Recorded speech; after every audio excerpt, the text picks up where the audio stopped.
Carpet bombing అంటారు. జగన్ మీద అన్ని రకాల బాంబులు వేసేశారు చంద్రబాబు.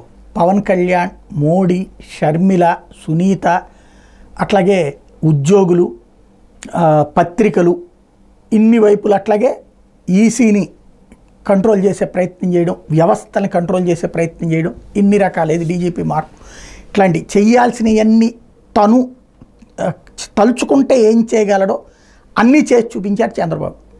అవన్నీ ఆశించినంత రిజల్ట్ రావట్లేదని భావించారో ఏమో. దానికి తోడు సంక్షేమ పథకాలు, సూపర్ 6 ఇవన్నీ కూడా.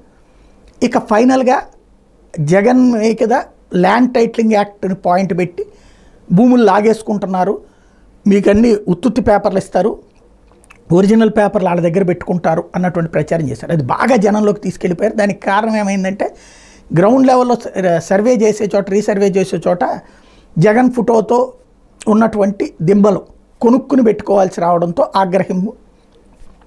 ఆగ్రహాన్ని క్యాచ్ చేసుకున్నారు. అసలు శాంతం భూములే లాగేసుకుంటాడు జగన్ అన్నటువంటి ఈ నేపథ్యంలో దాని మీద డిఫెన్స్లో పడ్డటువంటి వైఎస్ఆర్ కాంగ్రెస్ పార్టీ గత 3-4 రోజుల నుంచి అది తప్పని చెప్పడానికి రకరకాల ప్రయత్నాలు చేస్తుంది. వాళ్ళ లాస్ట్ రోజు కాబట్టి చంద్రబాబు ఇవాళ స్పీచ్లు కూడా ఇస్తారు కాబట్టి సాక్షి ఫ్రంట్ పేజీ ఫుల్ ప్లెడ్జ్డ్గా వేసుకొచ్చింది. ఇందులో ఈ చట్టం గురించి చంద్రబాబు హీనాతీనంగా దుష్ప్రచారాలు చేస్తున్నాడు అంటూ రాసుకొచ్చింది. ఇక దుర్మార్గాలు ఏంటంటే మీ దస్తావేజులు మీకే ఇస్తారు, ప్రస్తుతం కూడా ఇస్తున్నారు. గత 3 నెలల్లో 10 లక్షల రిజిస్ట్రేషన్లు జరిగాయి, వాళ్ళందరికీ ఒరిజినల్ డాక్యుమెంట్లు ఇచ్చారు.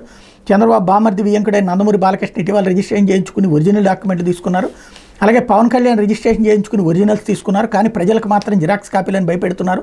అధికారం, డబ్బు, కండబలంతో మీ భూముల్ని ఎవరు కొట్టేయలేరు, అది అసాధ్యం, మీ వారసులు నిర్ణయించేది మీరే, అందులో అధికారుల ప్రమేయం ఉండనే ఉండదు. జగన్ మీ స్థలాన్ని బ్యాంకులో తనఖా పెట్టచ్చు అనేది చంద్రబాబు చేసే తప్పుడు ప్రచారం. ప్రస్తుతం ల్యాండ్ టైటిలింగ్ చట్టమే లేదు, అట్లాంటప్పుడు ల్యాండ్ టైటిలింగ్ ఆఫీసర్ని ఎలా నియమిస్తారు? ఏ సమస్య వచ్చినా నిరభ్యంతరంగా కోర్టుకు వెళ్ళొచ్చు. మీ ఆస్తులు జిరాక్స్ కాపీలు ఇస్తారు చంద్రబాబు చేసినటువంటి ప్రచారానికి సంబంధించి. అట్లాగే ఒరిజినల్ పత్రాలు ఇవ్వరు, ఇది పచ్చి అబద్ధం. మీ ఆస్తులకు గ్యారంటీ ఉండదు, మీ భూములు లాక్కుంటారన్నది ప్రజల ఆస్తులకు ప్రభుత్వమే గ్యారంటీ ఇస్తుంది.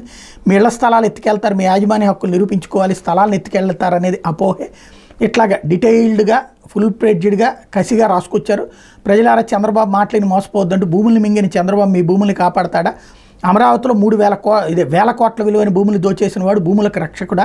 విశాఖలో 1,00,000 ఎకరాల భూముల రికార్డు మాయం చేసిన మాయావి మీ భూములకు భద్రత కల్పిస్తారా? వైఎస్ జగన్ హయాంలో ఒక్క కుంభకోణం జరగలేదు, చంద్రబాబు హయాంలో అమరావతి భూముల కుంభకోణం, విశాఖ 1,00,000 ఎకరాల కుంభకోణం, సదావర్తి భూముల కుంభకోణం వంటివి ఎన్నో జరిగినాయి. జగన్ హయాంలోని భూములకు రక్షణ, చుక్కల భూములకు విముక్తి కల్పించింది జగనే, షరతులు గల పట్టా భూములకి విముక్తి కల్పించింది జగన్, అసైన్ భూములకి హక్కులు ఇచ్చినోడు జగన్, చంద్రబాబు భూములు లాక్కుంటే జగన్ భూములు ఇచ్చాడు అంటూ ఫుల్ ప్లెడ్జ్డ్గా ఒక స్టోరీని రాసుకుని వచ్చింది సాక్షి.